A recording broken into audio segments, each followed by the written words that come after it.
Well, good afternoon, everyone. Afternoon. Can we sound like we're awake a little bit? Good afternoon.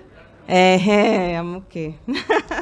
Thank you all so much, and thanks to the organizers of CSUN. You guys are some of my favorite people to hang around all the time. I'm not connecting to any free Wi-Fi, not today. All right, so very quickly, my presentation today is cyber terrorism in the nation's ecosystem. Okay, cyber terrorism in the nation's ecosystem. So, all right, so first of all, if we're going to talk about cyber terrorism, just so you guys know, this is very, very vague. I think there was once upon a time where everyone was very concerned and they said, cyber terrorism is going to be horrible. And they've been predicting this since 1998. And technically, we're here in 2000 and, what year are we going to say? 21. And, it hasn't really happened the way they thought it would. However, it's still a threat, right? And it's only a matter of time because you're looking at capability and intent.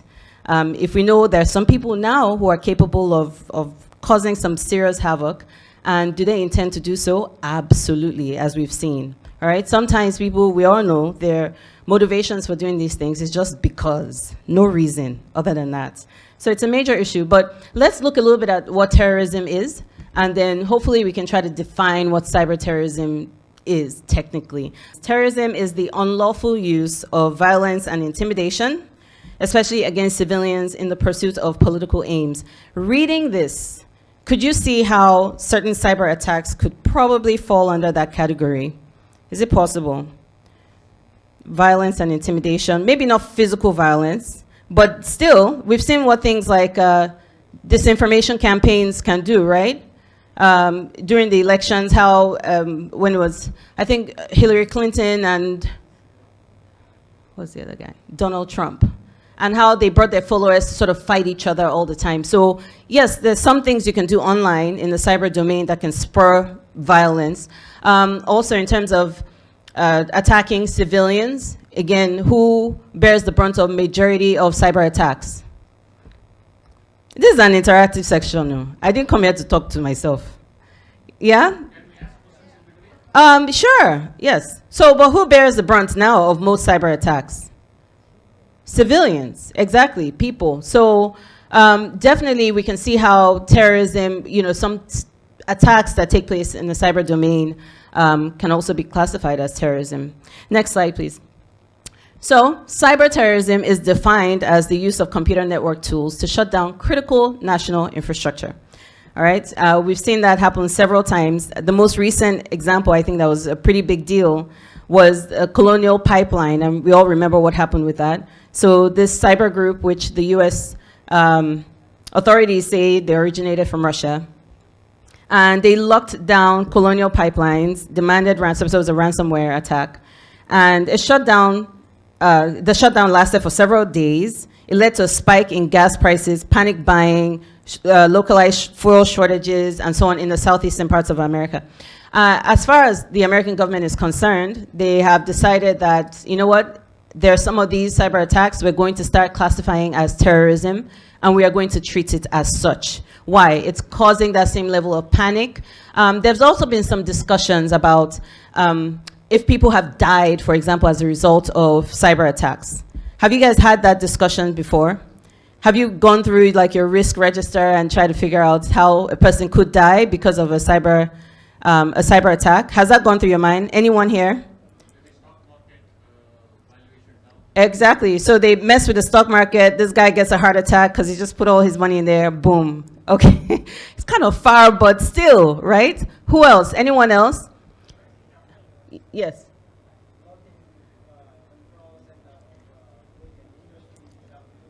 Absolutely. So you lock down the control. So one of the ones I think we even saw was like a ransomware attack on a German hospital.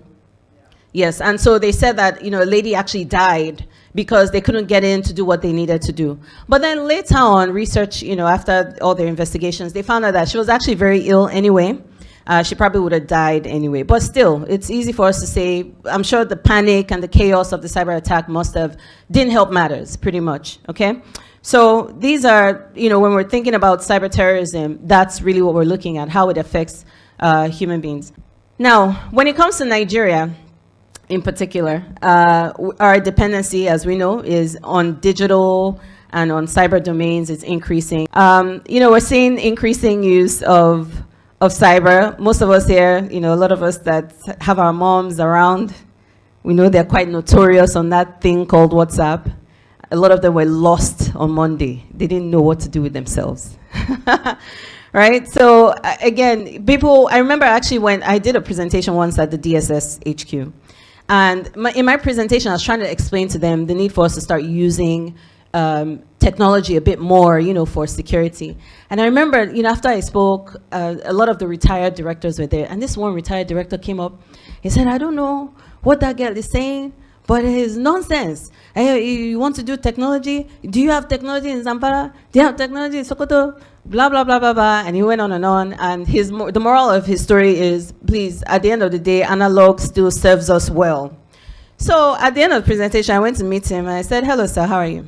He said, yes. I said, do you use WhatsApp? He said, yes. I said, when incidents happen, do they send it to you on WhatsApp? Say yes.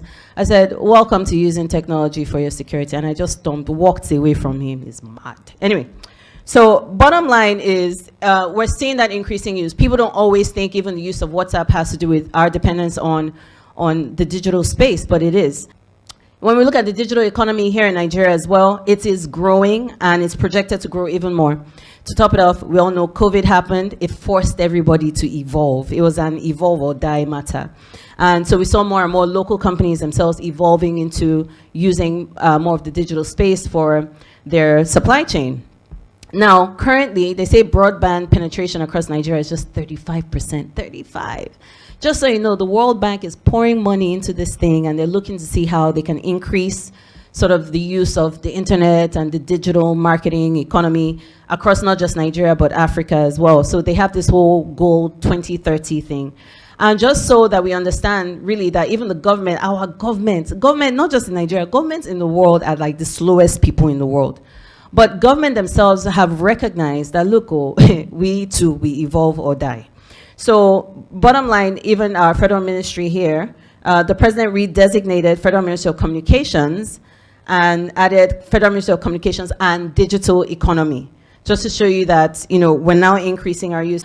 Even when I talk about digital economy, for example, what am I referring to? Just conducting business, your supply chain goes through the digital space. A lot of us now, bill payments, for example, I don't even know where the Echo Disco office is. All I know is at 12 a.m., if my power goes out, I whip out my GTB phone and I top up somewhere, something is happening somewhere, and my light comes back on, okay? So we're seeing increasing use of that.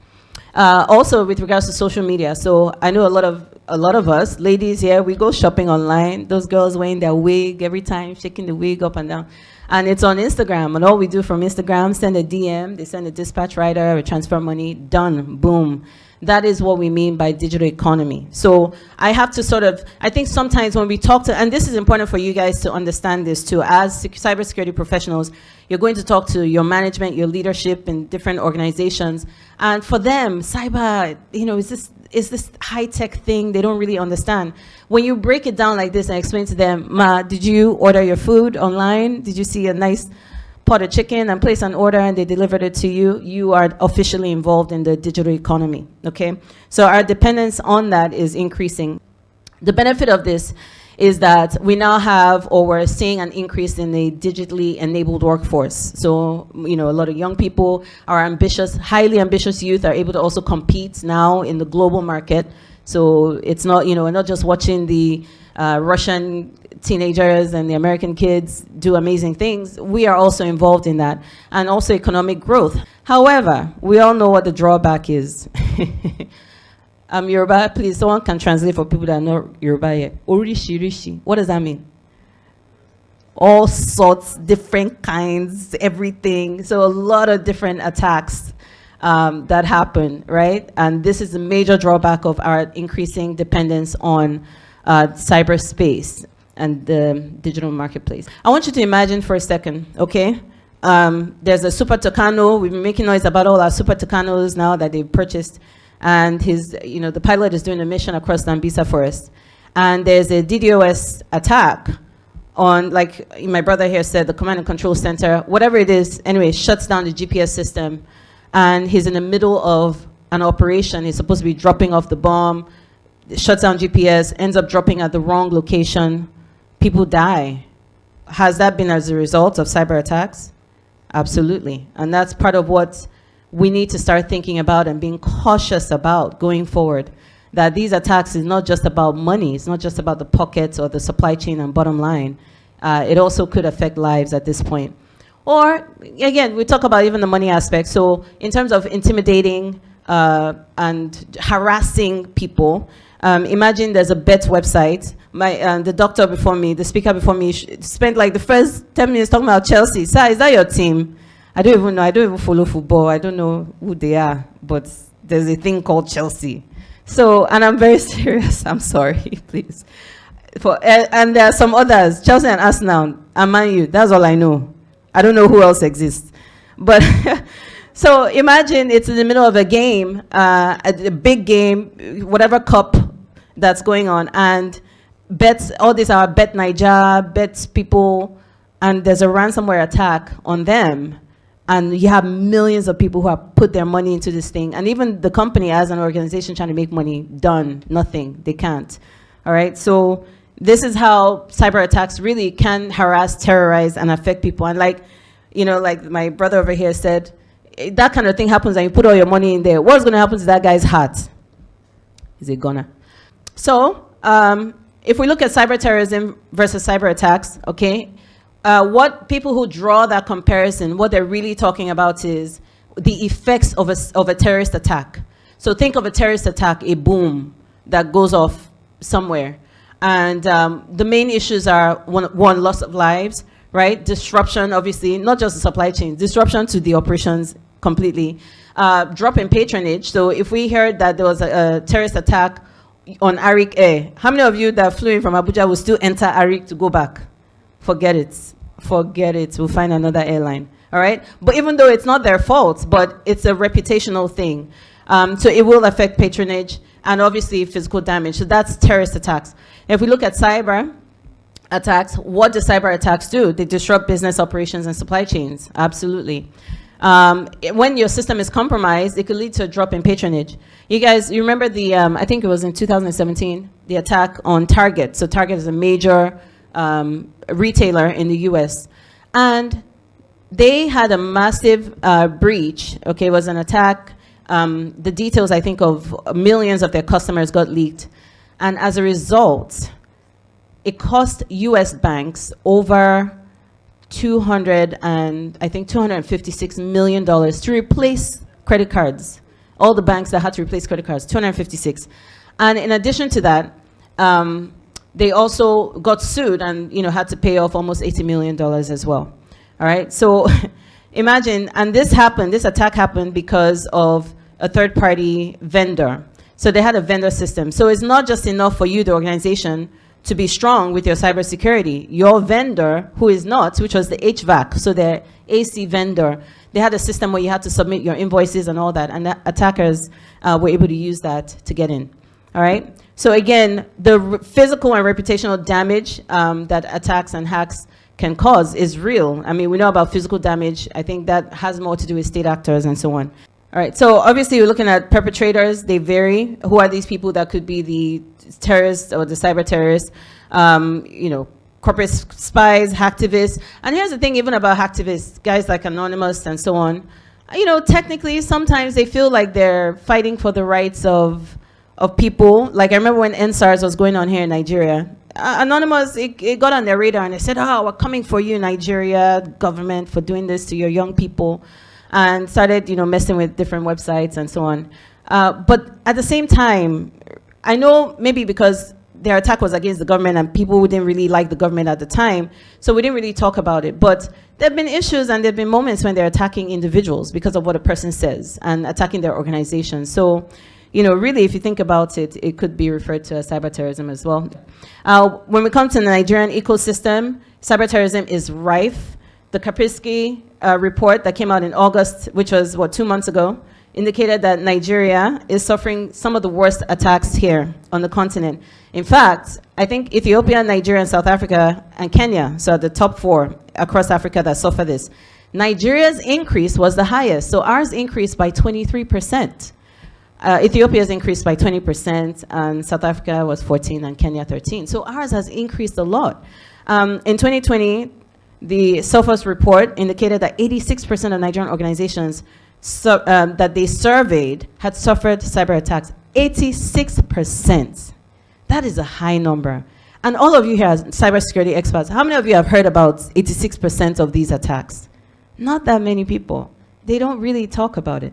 So in 2019, Seriano revealed that Nigeria lost $649 million to cybercrimes. Let me tell you guys something. It is so real.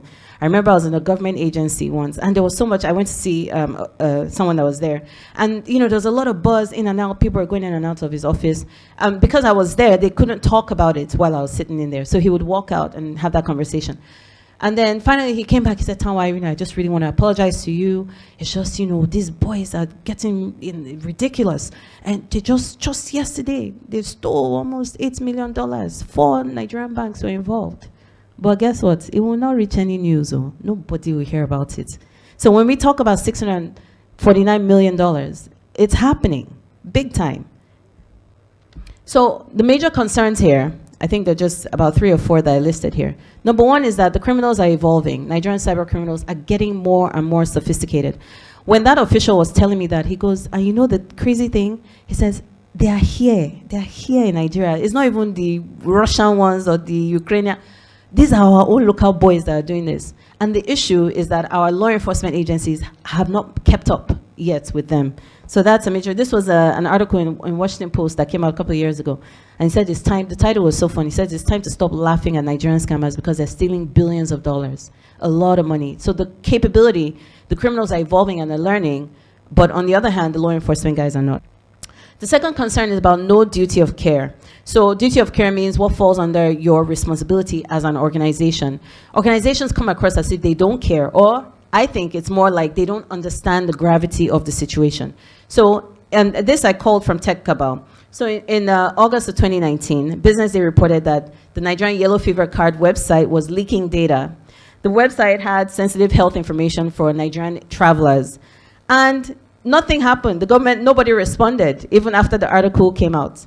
Then the other one was in 2008, customer data for Arik Air was found unsecured on Amazon S3 bucket in the cloud. And the unsecure link was there for over 3 months. It was discovered September 6th, but it took 18 days for the company to even acknowledge that there was an expose. And eventually, the data was secured like a week after, which was on the 24th. So it took them over, from the 6th to the 24th before anything. And at the end of the day, the company never really issued a statement about it either. All right, so the other concern is they're really coming across as if they don't care, or either that or they don't understand the gravity of the situation. The next concern is secrecy. I mentioned this briefly. Cyber attacks are treated in secrecy in Nigeria. Companies apparently have been known to intimidate people who find out about these attacks. Sometimes they sue, sometimes they threaten them with arrests and so on. Because ideally, when you find out about this hack, you're supposed to announce it so that other people can learn and patch up as they need to. But over here, no, they will come for you. And it's a matter of shush. And we know why. We know that it could affect, their bottom line, losses, stock market, etc. And even small-scale attacks are not reported either. So we know it's necessary for protection of our ecosystem.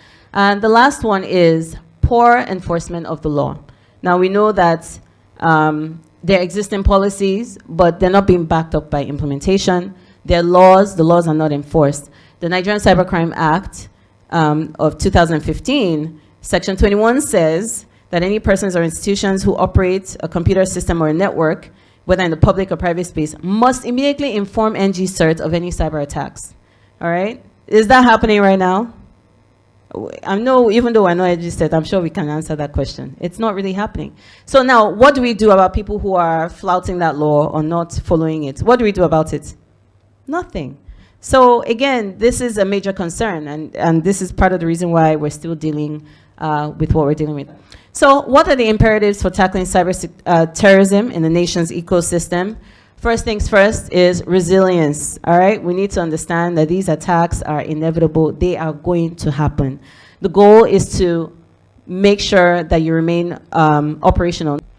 So you have to remain operational, all right? They must learn to endure those threats, put your sort of measures in place ahead of time, but resilience is the main thing. Next. The next is building that cybersecurity workforce. It's important. It's just the expertise in the area is so insufficient right now. Digital literacy is still so poor. That means you all have a lot of work to do still. And just breaking it down so people understand how they are already involved in the digital space, okay? But overall, I think there needs to be more investment in training in this, not just with law enforcement, but with the population in general. We need to prepare consumers, okay? So all mummies and all these people that are always clicking everything on WhatsApp, no, time out, no, stop, Facebook, shut it down. So it's a major problem, but they need to understand, we need to prepare them on how to thrive, how they can perform better in a digital economy. Obviously increasing public awareness. I think the banks are doing a better job nowadays. I don't know about you, but Sterling Bank spams the crap out of me constantly. Just, don't share your this. I know, but they won't stop. Every single day they're sending something. So I understand it's also maybe part of their public awareness campaign. So I know the banks definitely do a lot of that. Also, just giving them actionable advice, concise, brief, straight to the point, no need for big language, just, don't click on this link, etc. Just try and simplify it anyway is the point there. Again, it's not just about policy, it's an ongoing thing. It's the new normal, just like COVID and masks are kind of our new normal. They also need to understand that proper digital and cyber hygiene is the new normal.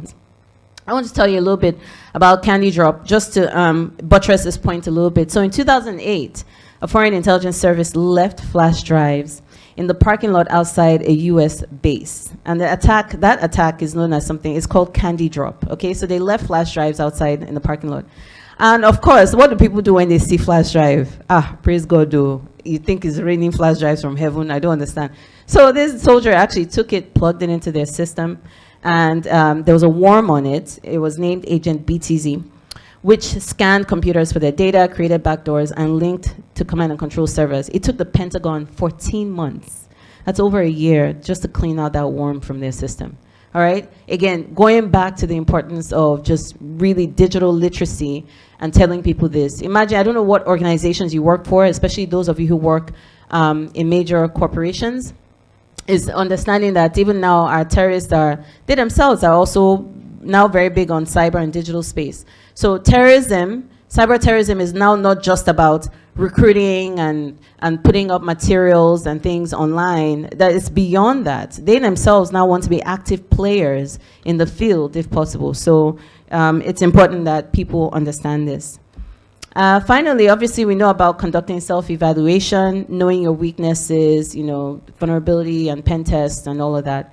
And also just, red teaming and everything else, hiring people who can think like the bad guys and making sure that you tackle and close off any vulnerabilities you have. Implementing policies and enforcing laws goes without saying, okay? So that Cybersecurity Crime Act or Cybercrime Act needs to be enforced. Encourage or incentivize organizations if you have to, but let's start encouraging people to report. Just to even give you a brief example of this, with regards to kidnapping in Nigeria, no organization has all the statistics for kidnapping in this country. Nobody, no police, nobody has it. And I remember one time when I did an analysis, showed them the trends, and we explained to them that, look, this is a major issue. So we explained to them that kidnapping is a major problem, and this is the reason why you need to share the information so that we understand the hotspots and we can treat it accordingly. And one high-ranking officer came to meet me the other day. He said, Tanwa, the problem is that even our, the local police stations won't tell us. They don't tell us about incidents, so kidnap incidents or crime that happens in their areas, because they feel that it makes them look bad. So the local DPOs and so on. So if there's been 10 or 15 robbery attacks, he will say there are only 3 to make it seem as if, at least they're doing their work. And that's not the case. So I told him, I said, well, it's important that you guys need to start letting them know that the reason why you want them to report it is not to chastise them or punish them. It's so that you understand where the hotspots are and you can direct your resources accordingly, okay? So collaboration obviously is what protects the ecosystem when it's all said and done. And that's the reason why I think everyone, we need to make sure that we're paying a lot of attention on that reporting, and more is done with that. So I think that's all I have. Next slide, that's the last slide. So thank you all so much. Thanks, I appreciate you. Thanks for your attention and your time. Stay blessed, thanks. All right, so someone had asked, I don't know if he asked it earlier before I sort of explained it or not, but he said, what does cyber warfare entail? And really, cyber warfare, when we're talking about it, has more to do with the state actors. Now, most of you know there's some countries that are strong with this. North Korea, the US, obviously Israel. These guys have units, and they are trained to be on the offensive, creating their own apps, viruses, worms, malware. And they cripple people. They attack different other states as well. So that's the main thing. So when states are sort of attacking each other in that manner is what we call cyber warfare. Interestingly, there are also these groups of people that are, I guess it's sort of a new thing, but not a new thing. There's like cyber mercenaries. So when you hire private military contractors, so you have like these cyber contractors that you hire to conduct retaliatory attacks as well. So someone hacks you and you find out who they are, you can hire these people and hack them back, or send your own malware against them. And now in the short term, it feels good because at least you get payback, right? But at the end of the day, really, who payback help? Nobody, because they're just going to learn from that and come up with something else entirely different. So cyber warfare really has to do with the state actors, I think, in my opinion. I'm sure there are other aspects, other definitions, but when they start coming after each other like that, then that's really what it entails. So any other questions? Any questions from anyone? Yes, sir. Just a brief question. I used to hear about this ethical hacking, which is lawfully allowed. But anyway, you think ethical hacking is leading to this unethical hacking or cyber terrorism or any other activities of cyber attack? This is my question. So is ethical hacking a part of cyber terrorism? No, I'm asking whether ethical hacking is leading to the unethical hacking and cyber security, cyber terrorism and other activities. Do you feel like that? Well, I mean, with ethical hacking, again, one of the things we talked about was with red teaming. And I think one of the last conferences where I was here, we explained how the Pentagon has a thing where they call hack the Pentagon. The whole idea is, I need you to show me where I'm weak, and I'm going to authorize you to go ahead and do that. And it's something everyone should do. To be honest, it strengthens you. That's where you can block off your defenses.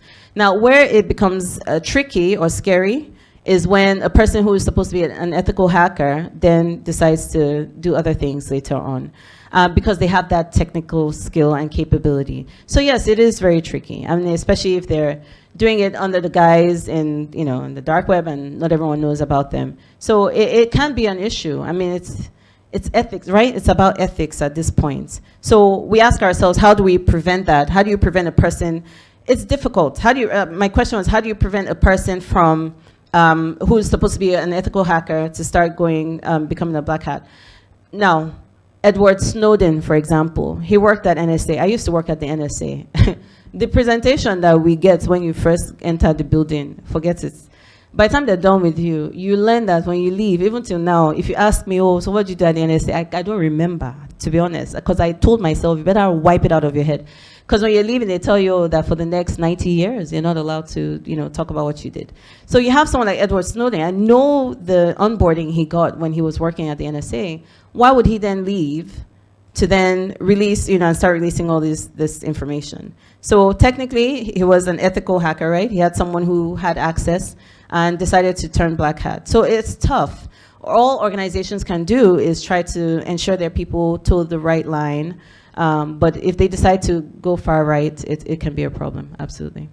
Yeah, thank you. Yes, sir. Bode, was that you? Bode? Hi. Good afternoon, everybody. Afternoon. I hope you can see my voice. I can see it. Okay. Yeah. So if I'm a president of a country and my economy is not run on production that are built on cyber physical system, I won't bother myself about cyber warfare. But typically, Nigeria is running on economy that is on cyber physical system. I will give you an example of our economy is driven by oil and gas, where they have a lot of systems that are based on SCADA system. So do you think Nigeria is ready to prepare for cyber warfare? That's my question. Thank you. So the short answer is no. But at the end of the day, we also need to divide Nigeria into two. There's public sector Nigeria, and there's private sector Nigeria. All right? And let me put it this way. One sector might be even better prepared to be able to deal with that than the other. And like you said, it's just, and I mentioned this earlier, governments are just really slow to adopt these things. When you now factor in our own multiplier or whatever they say, which is as civil servants, we've been into their offices now, files and files, paper, and they tell you rats came and ate the paper. But here we are today. So are these the people that were worried about cyber warfare? This is also a country where a lot of government domains were shut down, and quite frankly, they didn't even know about it. First of all, how many of us are even going to these websites? I talked about broadband penetration earlier, which is at 35%, which is still very low. Another data I just saw today actually said that 76% of Nigerians are still on analog phones. So that just leaves my math is horrible, 24%. I think, are the ones on the smartphones. Again, you guys might have other stats, but the point here is that we are slowly but surely becoming more digital. Our pace is very slow, even in the general public, which means the government pace is even slower. So before they build up that capability to start, cyber warfare, which is creating, being on the offensive and being able to create weapons, we're still a little while away. But that being said, I think defense really should be one of the major things that we should be focusing on now, because hackers across the world don't care about your level of capability. If they're coming for you, they're coming for you. And that's a lot of what we're seeing now already. So we definitely need to beef up on the defense side. And I think one other person had their hands up. Yes, sir. Okay, here, and then we'll continue.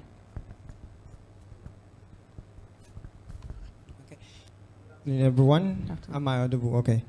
Tanwa, this is a very good impression given to me for this presentation. This is a privilege having you here. Thank you. I'm Abdraman Abakar from Trilogy. I just want to share an insight or an experience that I have, and then throw you a question.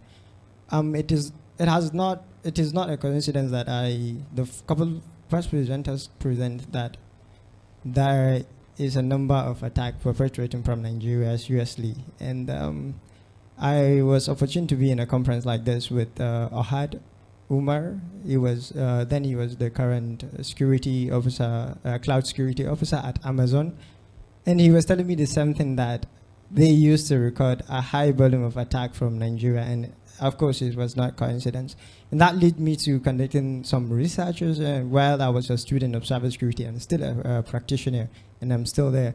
Based on my research, what I found out is that most users in Nigeria that are now digital, they have absolutely no awareness on cyberspace.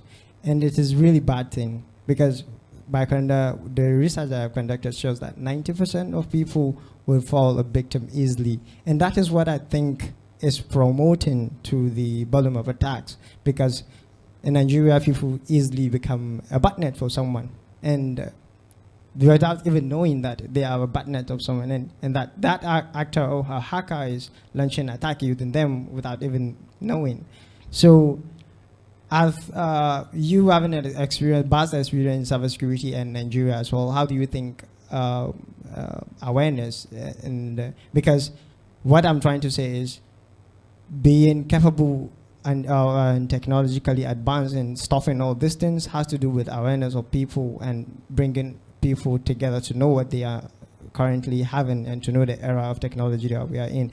How do you think we are growing up speedily to come up with all these challenges on users' perspective that is bringing awareness to people? How do you think we are improving? And how do you think we are going?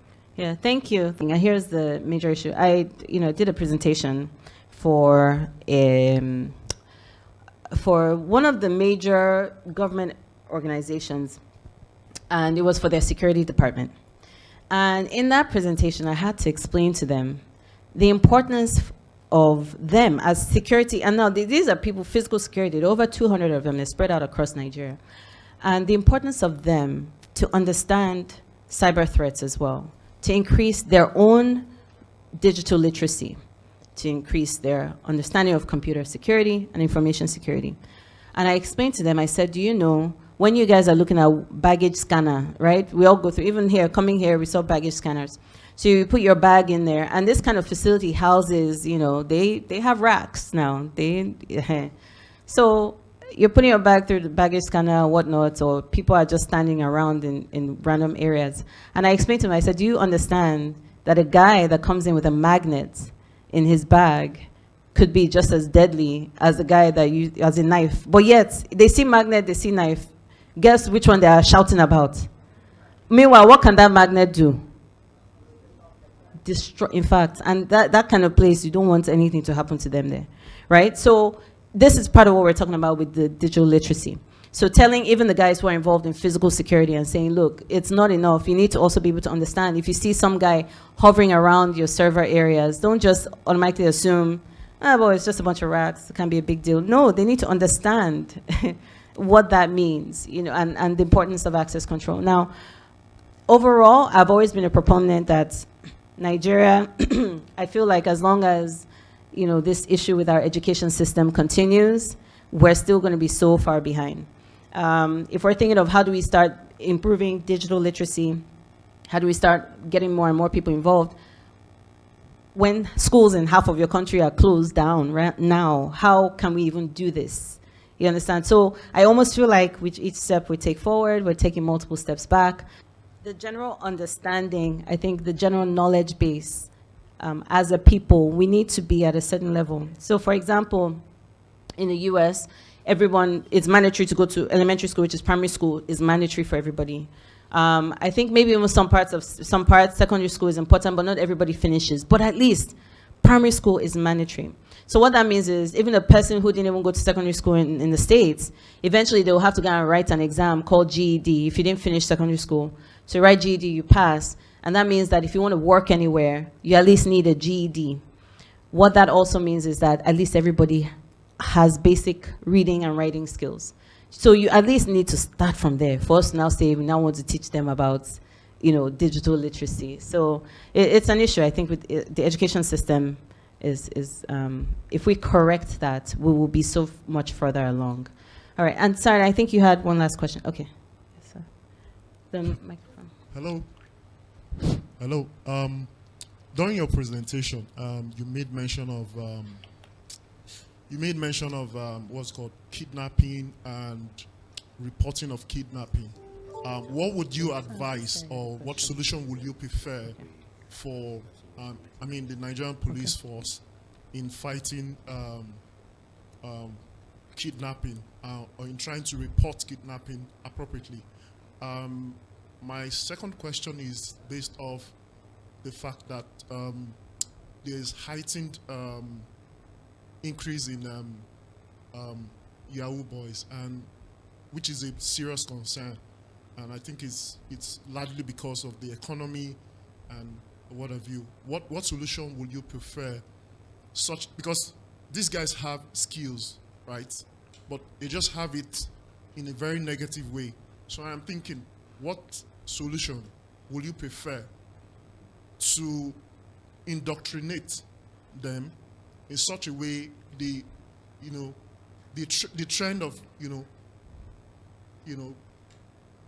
having Yahoo boys and this trend would change for a positive image for the country. And I have a third question, but I probably want to take it offline because of time. Okay. Thank you. All right, thank you. You know, that's a very difficult question. Let me tell you why. On this kidnapping matter, so we do like this hostage survival training, and I remember watching a video, and in that video, it was a former kidnapper. He was in the Niger Delta. They interviewed him, but his face and voice was, voice distorted, face blacked out. And they asked him, about what he was doing. He said, well, I got into kidnapping because my law enforcement, military came to my village one time. They killed, a bunch of people. They killed my wife. They killed my children. And because of that, he's angry with the state. He's angry with Nigeria, right? So they go into kidnapping. He says, we call it fishing. He said, me and my boys, they say, let's go fishing. That means they're going for kidnap. So they asked him that, how much do you make? He said, well, one of the last jobs that they did, they got about 700 million naira. And each time when we play that video, and each time the audience hears it, everybody gasps, right? Because here me and you, here working, slaving away, sweating for every dollar that we're making, every naira, every kobo. And how do you compete with 700 million naira? And if you think about that, 700 million naira at the time would have been $2 million that they got. Now, because it's Niger Delta, it was more than likely a piracy attack, right? So kidnap for ransom.